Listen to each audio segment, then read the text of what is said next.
Welcome to Ask Cadence, everybody. Thank you for joining us. I'm Pete Wright. I'm sitting here with Jay Christensen. Good morning, Jay. Good morning, Pete. And Rob Bremmer. How are you this morning? Morning, Pete. Very good. Excellent, excellent. The project problem we have this morning is one that I think is universal to us. I think we've all run into this at some point.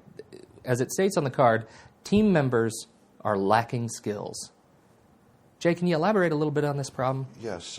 In today's project environment, the organization has many more projects than they have people to work on those projects. And what functional managers end up doing is assigning noses to projects, so to speak, rather than assigning people with the requisite skills to complete the work on the project.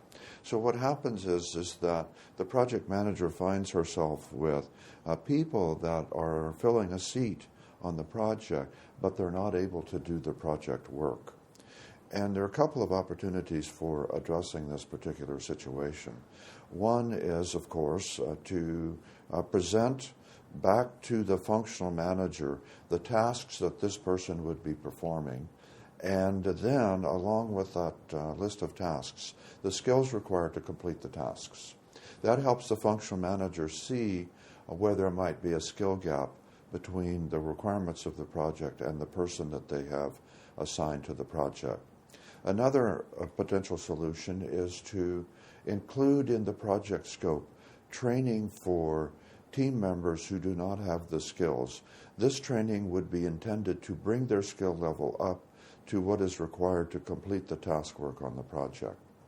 A third option is to outsource the task work to contractors or vendors that have the skills.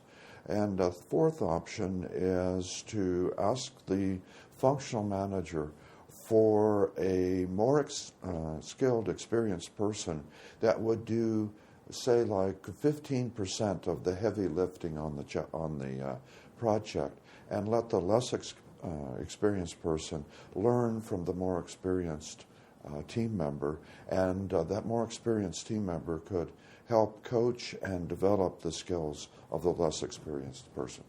This is an interesting thing, and I think I'd like to step back just a bit.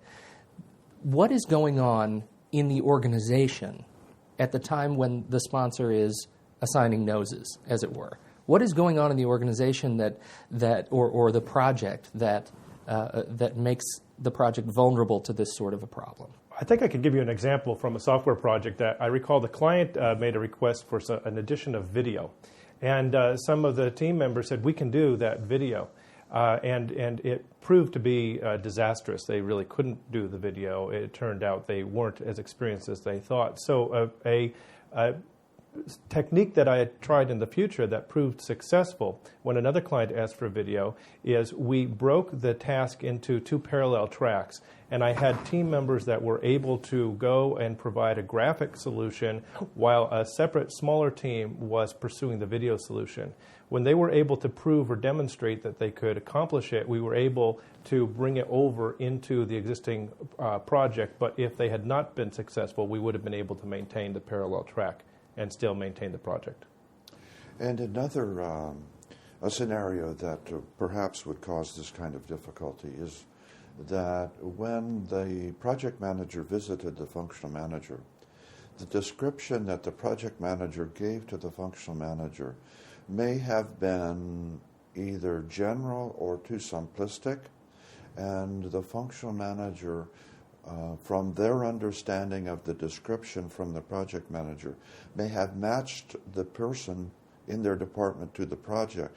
But then when the project is being planned, the scope becomes more difficult, or there is enough more detail about the scope that would indicate the higher skill level is required than originally anticipated. Another potential cause of this situation is where the organization just is not prioritizing projects. They have no capacity line. They are really launching work on every project that comes into existence, and as a result, functional managers are overtaxed. They are being asked to support way more projects than they have skills or people to work on those projects. Okay, so that's an interesting concept, right? Because it seems to me you just illustrated two key points for project managers and for organizations. One, project managers, it is critically important for project managers to give the whole story to the functional manager and not to soft sell it in order to get team members or whatever the reason may be, but also for the project manager to take a more hardline approach with the sponsor in terms of getting that project manager's projects prioritized correctly. Yes, yes. Another cost can sometimes be technology. I think the project manager has to remain acutely aware of the technology available to do the task, because even small incremental version changes in software can have impacts on other pieces of software that typically can be worked around, but the workaround causes a delay in time and can cause a backup.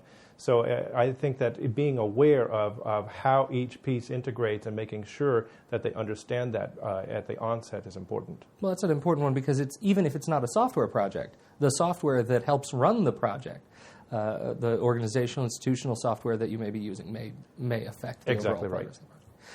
This has been another gorilla-sized project problem from Ask Cadence. Visit us on the web at www.cadencemc.com. Thanks so much, and until next week, we wish you all the greatest project success.